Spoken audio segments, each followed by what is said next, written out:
leído Apocalipsis capítulo 3, versículos 14 al 22. Lo primero que tenemos aquí es una presentación de Jesús. Versículo 14. Jesús se presenta de tres formas. Primero como el Amén, el testigo fiel y verdadero, el principio de la creación de Dios. ¿Qué significa Jesús decir que era el Amén? Este es un título extraño que puede que se remonte a dos principios. En el cuarto evangelio, es decir, el evangelio de Juan, las afirmaciones de Jesús empiezan a menudo por de cierto os digo. Por ejemplo, Juan capítulo 1, versículo 51, Juan 3, versículo 3, versículo 5, 11, de cierto os digo. Entonces Jesús continuaba. En griego, esa expresión de cierto os digo es amén. Qué interesante, ¿no? Lo que se traduce en nuestras versiones como de cierto os digo, la verdad en griego es solamente una palabra, amén. Es posible que cuando Jesús, por lo tanto, se llame el amén, sea por lo tanto una reminiscencia de su manera de hablar. El sentido sería el mismo. Jesús es aquel cuyas promesas son dignas de todo crédito. Por eso decía, de cierto os digo. Es decir, lo que estoy diciendo es cierto, es seguro, es firme. También en Isaías capítulo 65, versículo 16, se llama a Dios el Dios de la verdad, que en hebreo es el Dios del amén.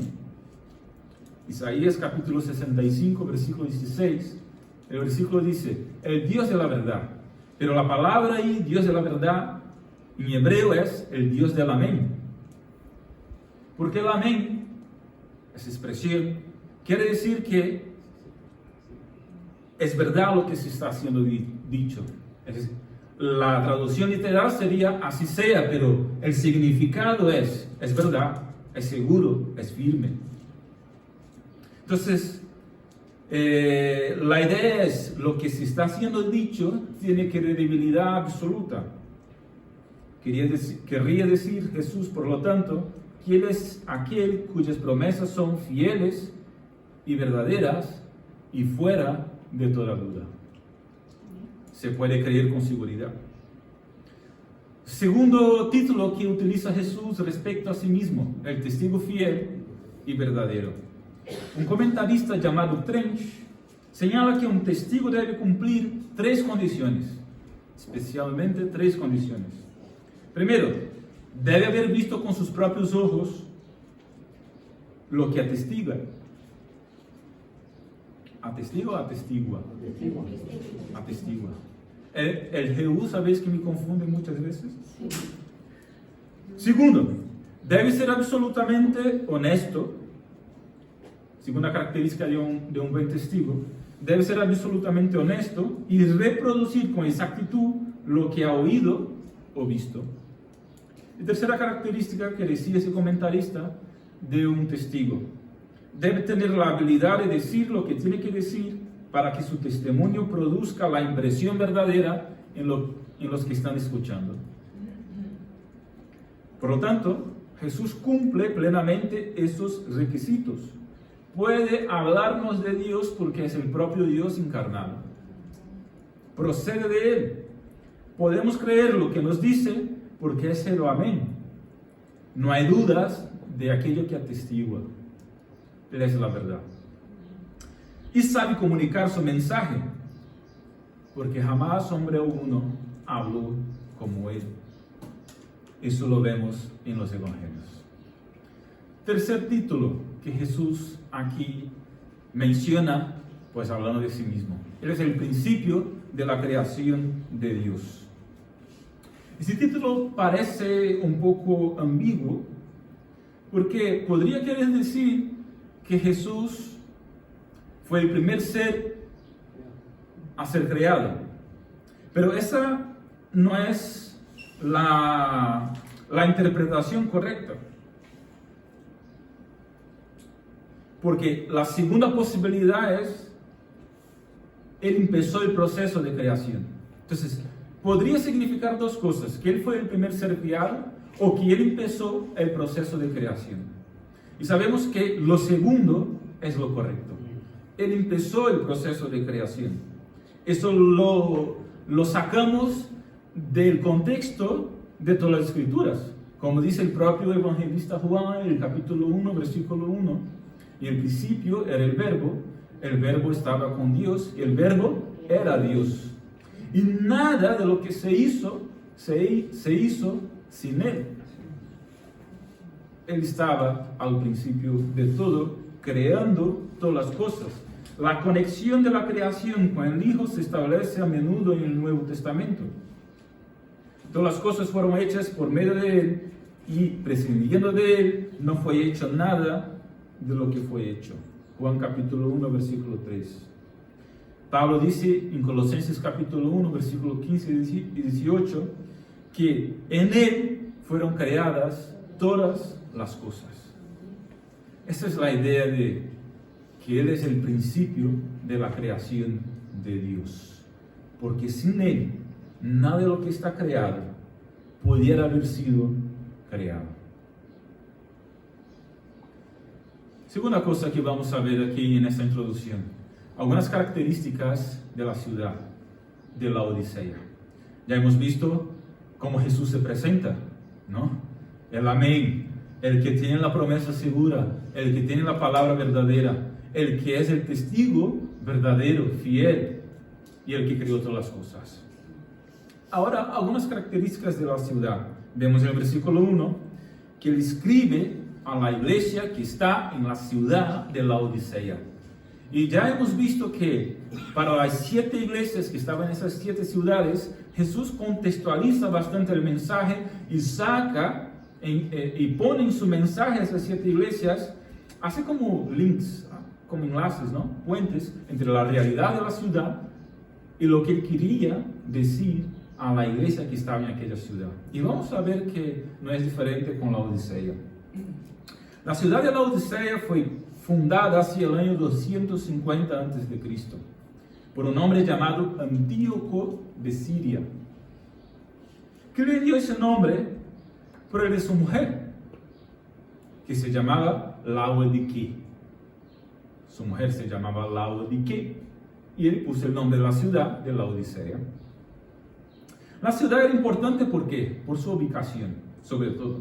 Estaba en medio de las grandes rutas comerciales de aquella época, de manera que llegó a ser una ciudad muy rica y opulenta.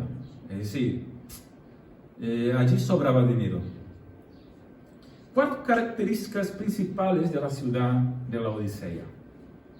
Era un gran centro banquero y financiero. Era una de las ciudades más ricas del mundo conocido. Por ejemplo, en el año 61 después de Cristo, aquella región sufrió un terremoto que devastó muchas ciudades. Hablé de eso la semana pasada. La ciudad de Filadelfia también fue devastada por ese terremoto. La Odisea también. Pero sus ciudadanos eran tan ricos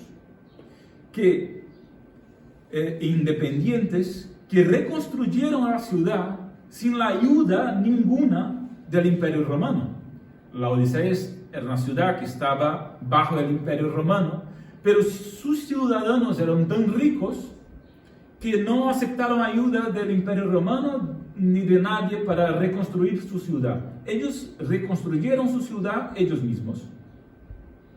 Las demás ciudades de alrededor, todas recibieron ayuda del Imperio Romano, pero la Odisea no lo aceptó.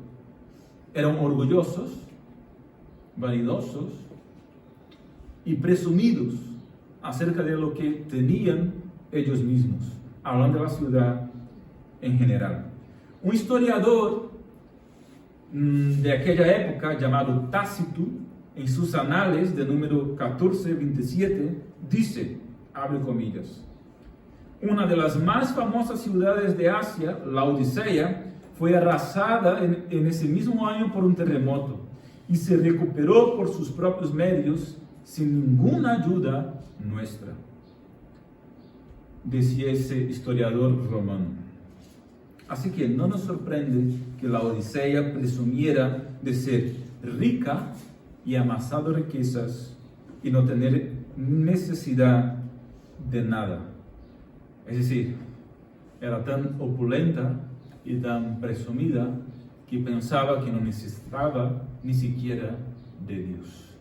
Y se nota que ese pensamiento se había entrado dentro de la iglesia, porque ese es el punto de Jesús con aquella iglesia. Pensáis que sois muy ricos y que no necesitáis de nada, pero sois pobres, miserable, ciego y desnudo. Muy bien. Segunda característica de esa ciudad de Laodicea, era un gran centro de confección de ropa, gran centro de producción textil. Las ovejas que pastaban en aquella ciudad eran famosas por su lana suave, violeta negra, lustrosa. Producía ropa exterior barata en grandes cantidades y también ropas de lujo. Especialmente una túnica que se llamaba la trimita, hasta tal punto que a veces se llamaba la ciudad de Laodicea la trimitaria. Estaba tan orgullosa de su ropa que fabricaba, y eso estaba tan infiltrado dentro de la iglesia que aquellos hermanos no se daban cuenta que espiritualmente estaban desnudos. Porque eso fue lo que dijo Jesús a aquella iglesia: estáis desnudos. Comprar ropa mía, comprar vestidos míos, porque estáis desnudos. Tercera característica de aquella ciudad, era un importante centro médico. Allí había una escuela de medicina muy famosa en toda el Asia y quizá en todo el mundo, conocido de aquella época. Y se producía allí un ungüento para el oído y un colirio para los ojos muy famoso. La gente venía de lejos a comprar especialmente el colirio. En aquella región había un polvo llamado el polvo frigio, que venía de una ciudad cercana, y con ese polvo se hacían unos colirios que tenía fama en todo el mundo y se exportaba por gran dinero. Así que era un gran centro médico. La gente venía de lejos a acudir, los médicos que allí vivían, y estudiar medicina allí, y el colirio y el ungüento para los ojos, producidos y vendidos allí, pues se consumía mucho y se exportaba a todo el mundo. Estaba tan orgullosa la Odisea de sus habilidades médicas en el cuidado de los ojos, que tampoco los hermanos de aquella ciudad no reconocían que estaban ciegos, espiritualmente ciegos. Y cuarto, era una región de aguas termales. De ahí podéis sacar también la idea de no sois fríos ni calientes, sino tibios. La región estaba formada por 3 ciudades. Una ciudad llamada Colosas, a la cual Pablo escribe la carta de los Colosenses. Una otra ciudad muy cercana llamada Hierápolis, y la tercera ciudad llamada Laodicea. En Colosas estaban las fuentes de agua fría, y en Hierápolis había una fuente de agua caliente, que en su curso, las aguas que salían de Hierápolis, en su curso, sobre la meseta, se enfriaba y se quedaba tibia, y llegaba a la Odisea tibia. En esa condición brotaba de las rocas frente a la Odisea aguas, por lo tanto, tibias. Tanto las aguas calientes de Hierápolis cuanto las aguas frías de Colosas eran medicinales, terapéuticas. Se podía consumir y tenía esa fama de ser terapéuticas. Pero las aguas tibias de la Odisea eran intragables. no se podía tomar. Ahí se aplica. Es decir, cuando Jesús envía esa carta a aquella iglesia y dice, no sois fríos ni calientes, aquellos hermanos sabían muy bien lo que eso significaba. Eran intragables para Jesús. Al punto que dijo Jesús, os voy a vomitar si seguís de esa forma. Porque un agua tibia, como el agua de la Odisea, pues no se tomaba. Pues esas eran las 4 características principales de la ciudad de la Odisea. De todas las cartas a las iglesias de Asia, esta es la más severa. No se ve elogios. No se ve elogios. Ninguno. Lo único bueno de la Odisea, ¿sabe qué era? Su autoestima. Porque se pensaban muy buenos, ¿verdad? Se pensaban muy buenos. Es decir, la opinión que la iglesia tenía de sí misma era muy buena, pero sin embargo, era completamente falsa. Lo único bueno que tenían, su autoestima, pues era falsa. Estaba basada en fundamentos que no eran correctos, de forma que Jesús les confronta. Vamos a ver sobre eso.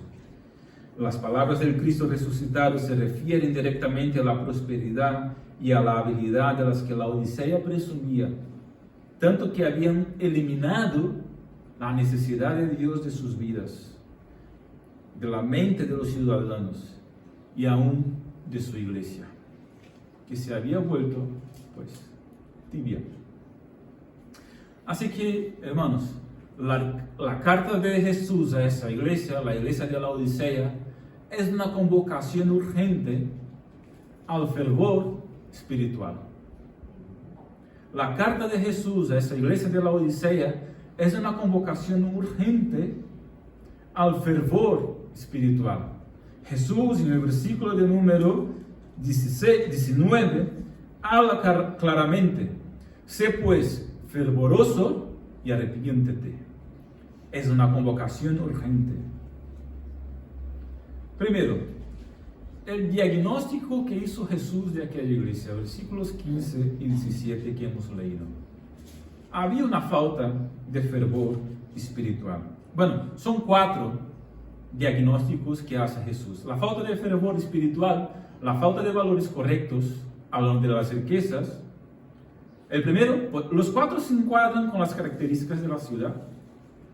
La falta de fervor espiritual, pues eran tibios. La falta de valores correctos, habían amado más las riquezas que a Dios. La falta de visión, necesitaban colirios correctos. La falta de ropas, necesitaban vestiduras blancas de santidad y justicia. Vamos a ver cada una de esas cosas. Versículos 15 y 16 habla del fervor espiritual. En la vida cristiana hay 3 temperaturas espirituales, por así decirlo, ¿no? Uno puede tener un corazón ardiente, caliente, por así decirlo, ¿no? Ardiente. Lucas capítulo 24, versículo 32. Uno puede tener el corazón frío. ¿Qué sería un corazón frío? Pues alejado de Dios totalmente. Un ateo, podríamos pensar. Uno que no quiera saber de Dios. Ese está frío, duro. El otro está ardiente, quiere mucho de Dios. Y están los tibios, de Apocalipsis capítulo 3, versículo 16. Gente que conoce, que sabe, que a lo mejor es religioso, que viene a la iglesia, que tal y cual. Por lo tanto no es frío, pero igual no es caliente, porque está ahí, pero no arde. El corazón no arde. El problema de la iglesia de la Odisea, así que, no era ni teológico, ni moral.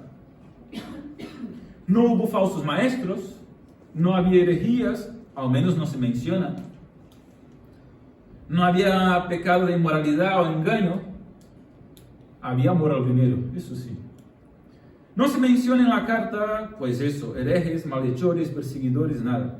Lo que faltaba a la iglesia era fervor espiritual, corazón en llamas, ardiendo por pasión por el Evangelio. La vida espiritual de aquella iglesia era tibia, esquiva, apática, indiferente, nauseabunda, por así decirlo. La iglesia estaba acomodada a su status quo. Su problema no era la herejía, sino la apatía. ¿Cómo está tu temperatura espiritual? ¿Cómo está la temperatura de tu corazón? Nuestro fuego espiritual interior está en constante peligro de debilitarse o morir. Así que el brasero espiritual en nuestro corazón debe ser constantemente pinchado, alimentado, soplado para que el fuego siga vivo. ¿Sabes cómo cuando la chimenea se va apagando y el fuego ya va, ¿sabes?, sumiendo, y tienes que echar más leña, o tienes que echar viento, tienes que soplar de alguna forma allí oxígeno para que el fuego se encienda y se caliente? Pues eso es una imagen de muchos creyentes. Hace falta el oxígeno del Espíritu, el fuego. Muchos rehúsan el fervor espiritual por miedo al fanatismo. Pero fervor no es lo mismo que fanatismo o emocionalismo. El fanatismo es un fervor irracional y estúpido. El fervor espiritual mantiene el corazón en llamas y la mente iluminada. Como decía Jonathan Edwards, un gran predicador del siglo XVIII, necesitamos tener luz en nuestras mentes y fuego en nuestros corazones. La verdad de Dios es lógica en llamas, ardiente. Muchos creyentes tienen miedo al entusiasmo, pero el entusiasmo no es una parte esencial del cristianismo. Es una parte esencial del cristianismo, digo yo. Estamos en contra de un emocionalismo vacío, pero no estamos en contra de las emociones. No tememos a las emociones. Estamos hechos de emociones y las queremos ponerlas al servicio del Señor. Queremos, hermanos, estar siempre emocionados con el Evangelio. El día que el Evangelio deje de emocionarnos, es porque algo está pasando. Porque cuando escuchamos la palabra del Evangelio, cuando escuchamos al Señor hablándonos al corazón, si no nos quema, si no nos arde, si no nos hace emocionar, es porque está faltando algo, está faltando el entusiasmo, ese fervor. Déjate tocar, ¿sabes? No tengas miedo de sentir. El Evangelio no es emocionalismo, pero tampoco es pura lógica y nada más. Es una constitución de ambos, porque estamos creados de esa forma de intelecto y emoción. Y ambos tienen que estar conjugados en una celebración a Dios, en una vida que glorifica al Señor. Es impresionante. Para Jesús, en esa carta, un creyente tibio es peor que un incrédulo frío. Porque dijo Jesús, ojalá fueras frío o caliente. Hombre, desde luego, es mucho mejor ser caliente, ¿verdad? De eso no tenemos duda. Pero está diciendo Jesús, Ojalá fuera incluso frío, pero ¿por qué? Porque a lo mejor cuando uno es tibio no se da cuenta que necesita. Incluso es difícil predicar a una persona que piensa que está bien. Esa es la razón. Hay personas que piensan que están bien con Dios, que son buenas personas, que están bien con el Señor, y que son creyentes, y que está todo bien. Para esa gente es muy difícil predicar el Evangelio, porque no reconocen la necesidad. Un frío, a lo mejor no querrá escucharte, pero por lo menos no te engañará y no se engañará a sí mismo. Cuando llegue su tiempo, pues llegará. Ya está.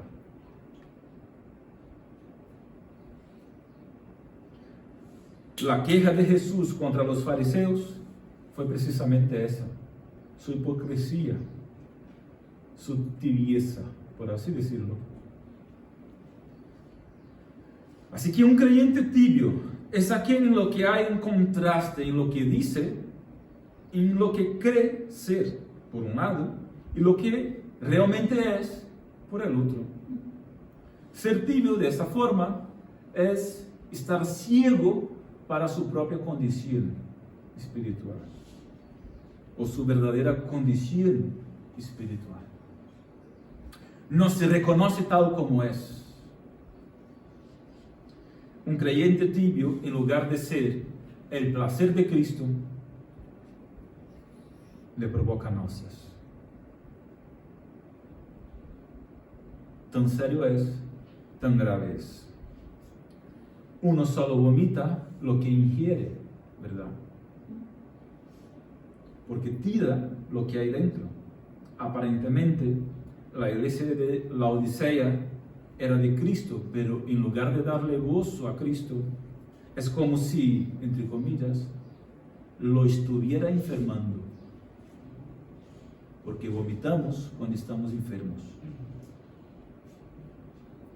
Así que no es que Cristo estaba enfermo, ¿me comprendéis, no? Pero es como si lo estuviera enfermando aquella iglesia. Una religión tibia te enferma. Querido hermano, querido amigo que me escucha por internet. Fuimos salvos para deleitarnos en Dios. Fuimos salvos para deleitarnos en Cristo. Y ser el deleite de Dios, y ser el deleite de Cristo. Pero cuando perdemos nuestra pasión, nuestro fervor, nuestro entusiasmo, causamos dolor en nuestro Señor, náuseas en nuestro Salvador, vamos en contra de la razón por la cual fuimos criados, que es dar gozo a Dios, satisfacer a Cristo. Cristo repudiará totalmente a aquellos que piensan tener una relación con Él, pero la verdad tienen algo solamente religioso, nominal y superficial. Cuidado. Segundo, la falta de valores correctos. La autoconfianza de la iglesia de la Odisea era absolutamente falsa. El autoengaño y la autosatisfacción es una tragedia, hermanos míos.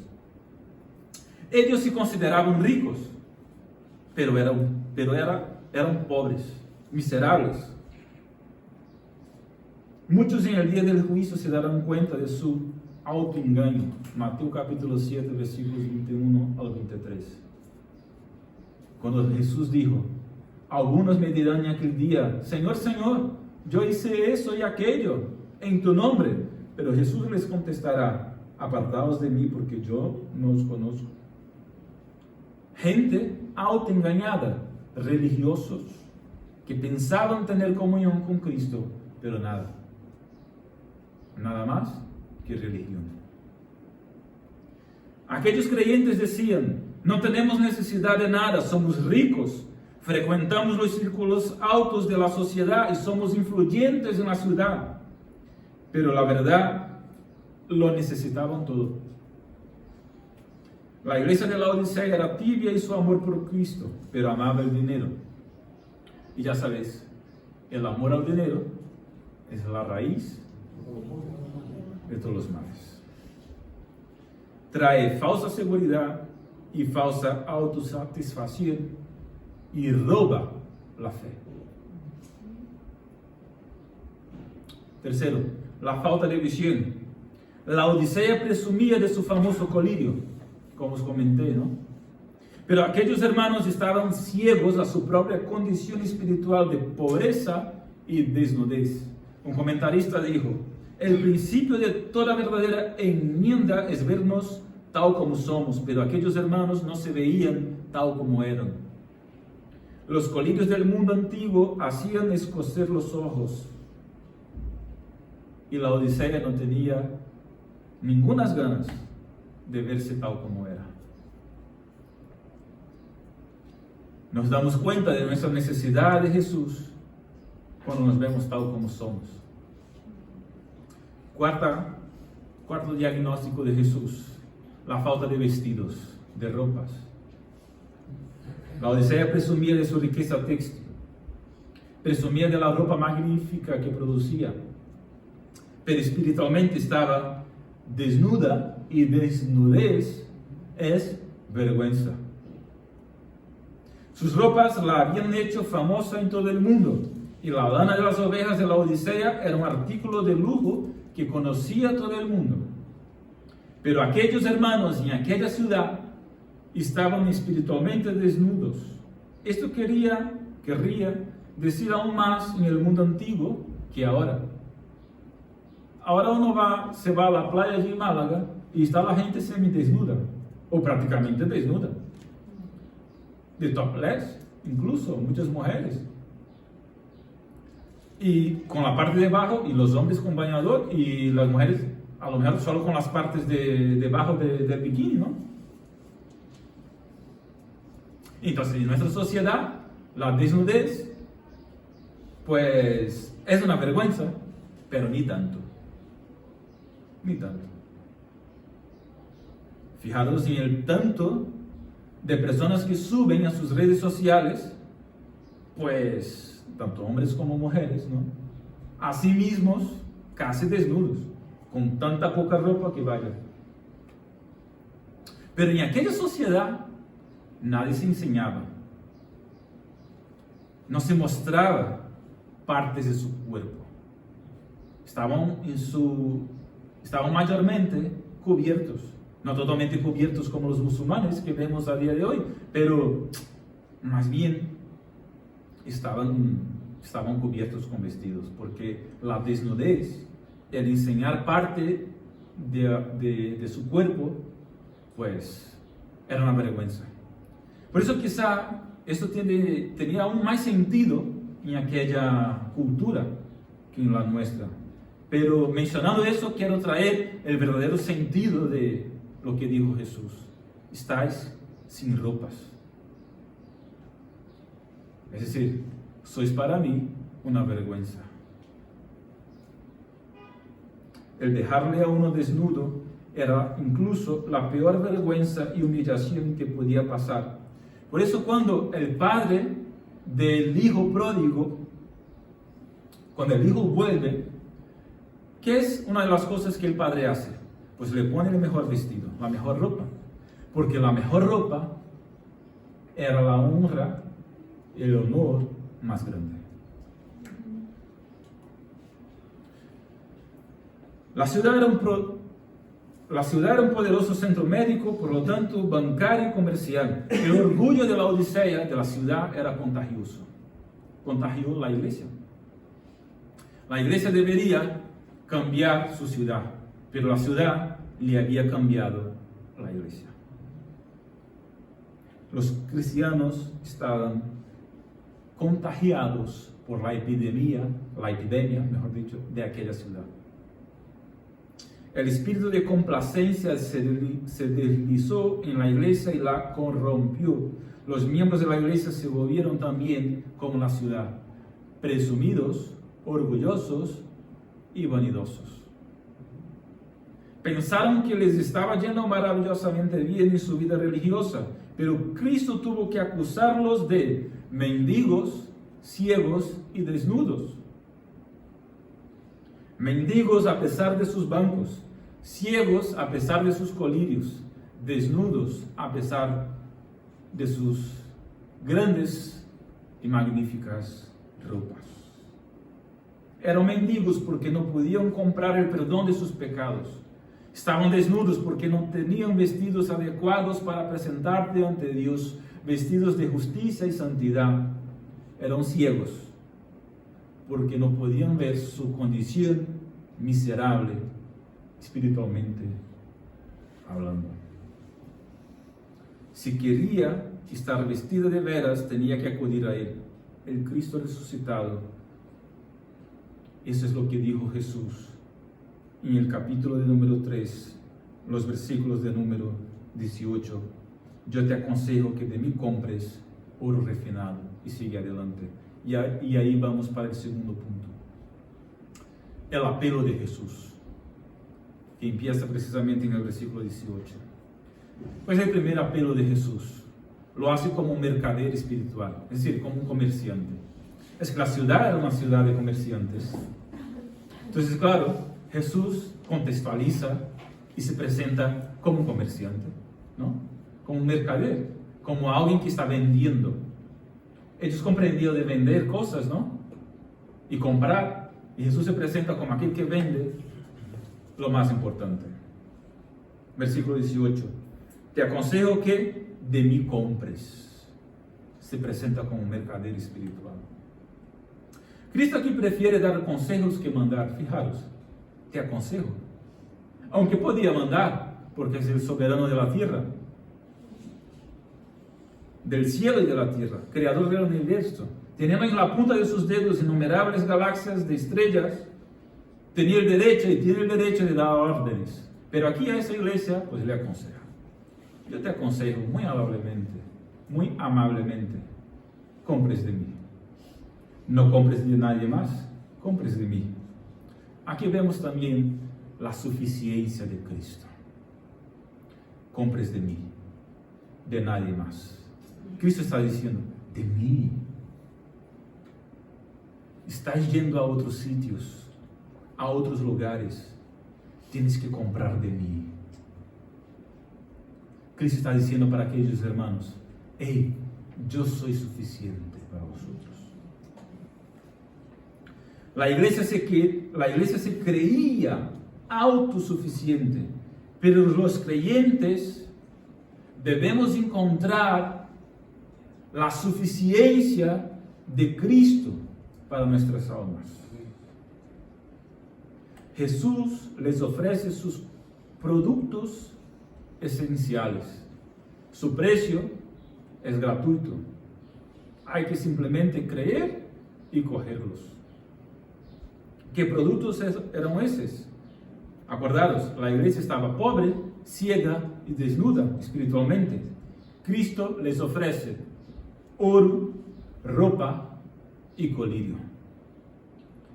para que pudieran vestirse de santidad y justicia, para que pudieran ver lo que verdaderamente eran y que pudieran tener el verdadero tesoro, el tesoro celestial, el tesoro del reino. Esa es la mercancía preciosa que ofrece Cristo. El oro que Cristo tiene es el reino de los cielos. Las vestiduras que Cristo ofrece son las vestiduras de justicia y santidad. El colirio que Cristo tiene abre nuestros ojos al discernimiento.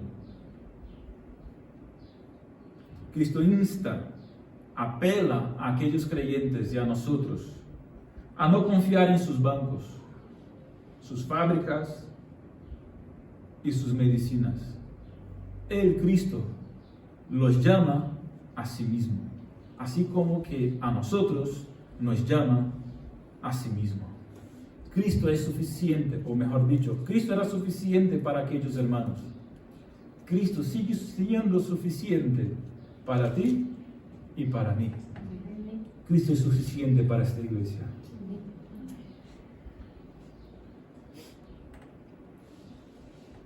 Cristo se presenta, o el apelo de Jesús, mejor dicho, a aquella iglesia, a aquellos hermanos, era un apelo como quien ama de verdad. ¿Qué dijo Jesús en el versículo de número 19. Yo reprendo y castigo a todos los que amo. Cristo no se da por vencido con aquella iglesia. La iglesia estaba, prácticamente perdida. Pero aún era iglesia. Y Jesús decía a aquellos hermanos: yo te amo, yo os amo. Todavía hay tiempo. Sé pues fervoroso, arrepiéntete, todavía hay tiempo. Estoy a puerta. Yo os digo esas cosas porque os amo. Yo estoy siendo severo porque os amo. Yo disciplino y reprendo a quienes amo. Eso es un principio del Nuevo Testamento. Jesús ama de verdad y por eso estaba, apretando a aquellos hermanos. A ver si se daban cuenta de dónde estaban y qué eran y si podían volver. La disciplina es un acto de amor. Hay que tallar la piedra para que brille. ¿Te está tallando Jesús? Eso es bueno. Es innegable que Jesús anhela salvar a aquellos hermanos en el día del juicio final. Por eso estaba dando caña, ¿no? Como se dice en ellos. La base de la disciplina, de la verdadera disciplina, es el amor. Si uno no ama, no disciplina, pero si uno ama, disciplinará. Y el amor, por lo tanto, llama al arrepentimiento. Arrepentirse es alejarse de este cristianismo de apariencias, de un cristianismo nominal, de un cristianismo religioso, de la fantasía y de la tibieza o la frialdad espiritual.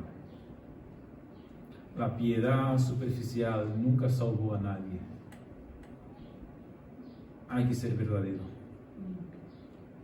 Tercero, Jesús apela como quien toca la puerta y llama. Eso es precioso. Versículo 20, ¿verdad? Yo estoy a la puerta y llamo. Si alguno oye mi voz y abre la puerta, entraré a él y cenaré con él y él conmigo. Está tocando la puerta Jesús y quiere cenar con nosotros. Una expresión de comunión. Eso es comer juntos.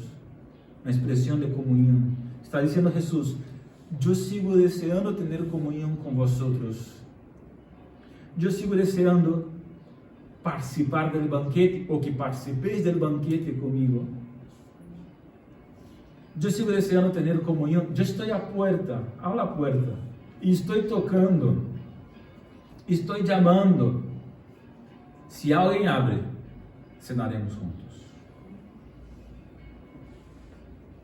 La situación era triste, porque Cristo estaba del lado de afuera. Estaba hablando a la iglesia y está diciendo: yo estoy del lado de afuera. Es como estamos reunidos aquí en ese local, que Cristo está allí fuera. Pero no porque no quisiera entrar, sino porque la puerta estaba cerrada. Y está diciendo: yo estoy del lado de afuera, quiero entrar, estoy tocando la puerta, estoy llamando. ¿Será que alguien abrirá? La iglesia, por lo tanto, no tenía comunión con él. Se había roto la relación. Veo esa invitación de Jesús como un convite comunitario, pero también personal, ¿sabes? También personal. Comunitario porque dice que está fuera de la iglesia.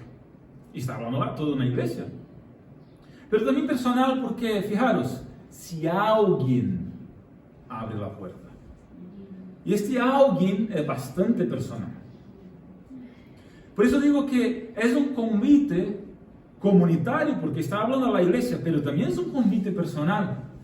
Porque a lo mejor la iglesia no abriría la puerta, pero si alguien abre la puerta, él entraría. Así que no utilizo ese versículo para hacer apelos evangelísticos, como está puesto en muchos folletos. Pero la verdad es que también es un convite personal.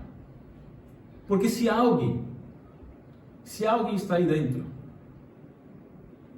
y escucha el llamamiento de Jesús, tocando la puerta, y abre la puerta de su vida, de su corazón para Él, pues tendrá su comunión con Él.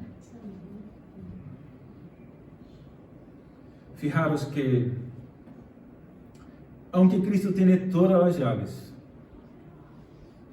ya hemos visto que Él tiene las llaves de David, que abre y cierra cualquier puerta. Él tiene todas las llaves, tiene toda la autoridad, es el Todopoderoso, puede hacer lo que quiera, y lo creo absolutamente. Pero aquí vemos que Él está a la puerta, y está tocando, y está llamando. Aquí vemos que, aunque tenga todas las llaves, no está abriendo esta puerta, está tocando para que alguien abra. Mientras muchos le dan un portazo en la cara a Jesús, otros le invitan a Él y le abren la puerta de sus almas. ¿Qué haremos? ¿Qué vas a hacer? Este texto de alguna forma nos habla de la necesidad de una decisión. De una decisión. Sea de la iglesia, sea personal, pero de una decisión que uno tiene que tomar para tener comunión con Dios, para tener comunión con Jesús. Él está tocando la puerta. Y si alguien abre la puerta, Él entrará. ¿Cómo se da esa decisión? No puedo explicártelo muy bien. Seguramente el Espíritu es quien convence, pero tomamos una decisión. Por eso digo que, incluso para ti también, amigo, si el Espíritu te está hablando, te está convenciendo, vente pronto, porque Él quiere tener comunión contigo. Hace falta arrepentimiento y fe. Es lo que dijo Jesús: arrepiéntete y sé pues fervoroso. Y es un orden: sé pues fervoroso. ¿Cuál será tu respuesta? ¿Cuál será nuestra respuesta? ¿Las puertas de tu alma están abiertas a la comunión con Cristo? ¿O estás como los de la iglesia de la Odisea, pensando ser autosuficientes? Jesús toca la puerta y llama. ¿Cómo llama? ¿Cómo llama Jesús? ¿Cómo llama Jesús a las personas para la comunión con Él? Dice que Él está a la puerta y toca y llama. ¿Cómo llama Jesús? Pues Jesús llama así, a través de las Escrituras, a través de la predicación del Evangelio, a través de un mensaje, de un sermón, de un himno, de un accidente, de una circunstancia de la vida, de la creación, de lo que sea. Jesús llama de alguna forma. Jesús llama sobre todo utilizándose del Evangelio, porque el Evangelio es el poder de Dios para la salvación de todo aquel que cree. Por eso predicamos, porque así llama Jesús a la gente para la comunión con Él. ¿Qué hace falta? Escuchar su voz y obedecerle a Él. Y vamos terminando. 3. La promesa de Jesús. Jesús tiene poder para guiar a los vencedores a su trono de gloria. Cuando Cristo entra en nuestro hogar, recibimos las riquezas del reino. Se nos dan túnicas blancas de justicia y santidad. Nuestros ojos son abiertos. Tenemos comunión con Él. Y segundo, reinamos con Él, porque Él nos promete su trono. Versículo de número 21. Al vencedor le concederé que se siente conmigo en mi trono. Es decir, reinará conmigo. Así como yo he vencido y me he sentado con mi Padre en su trono. Reinaremos con Cristo y tendremos comunión con Él. Esta es la promesa segura. Acordaros, quiere ser el amén. Así que lo que promete, cumple. Por último, una conclusión. Vemos aquí 3 cosas importantes para concluir. Tenemos que tener cuidado con la frialdad espiritual, con el ser tibio. O lo de quedar a mitad del camino, ¿sabes? Como que no decidir, como que voy y no voy, como que estoy y no estoy. Eso no puede ser. Eso no puede ser. Hermano mío, amigo, toma una decisión en tu vida por Dios, a respecto de Jesús. O le sirves a Él o no le sirves. Toma una decisión. No te quedes a mitad del camino. Sé fervoroso. ¿Sabes? Deja quemar en tu corazón. Deja quemar en tu corazón el poder del Espíritu. Deja que encienda una llama en tu corazón que no se apague jamás. Déjate influenciar. Déjate quemar por dentro. Emocionate con el Evangelio.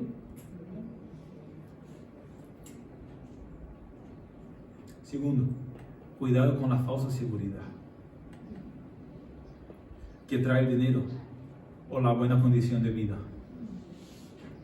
¿verdad? Que no es exactamente tener mucho dinero, pero a veces uno con una buena condición de vida pues se cree bien, no, todo va bien.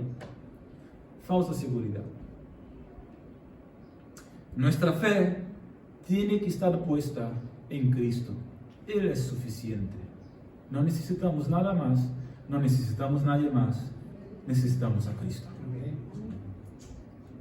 La falsa seguridad roba nuestra fe en la suficiencia de Cristo. Y eso es un gran problema. Tercero, cuidemos para no dejar a Cristo allí, del lado de afuera.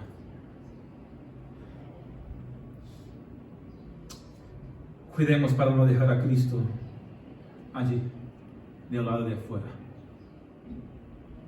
O aquí, del lado de afuera de mi corazón. Porque el tuyo tiene que estar dentro. Él llama como quien toca la puerta. Hay misterios en el Evangelio. Y aquí estamos hablando que Él llama como quien toca la puerta. ¿Tendrás tu corazón abierto a Él?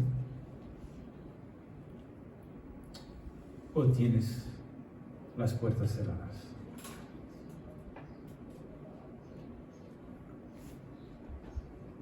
De tu alma a la comunión con Él. Quien tiene oídos, oiga lo que el Espíritu dice a las iglesias.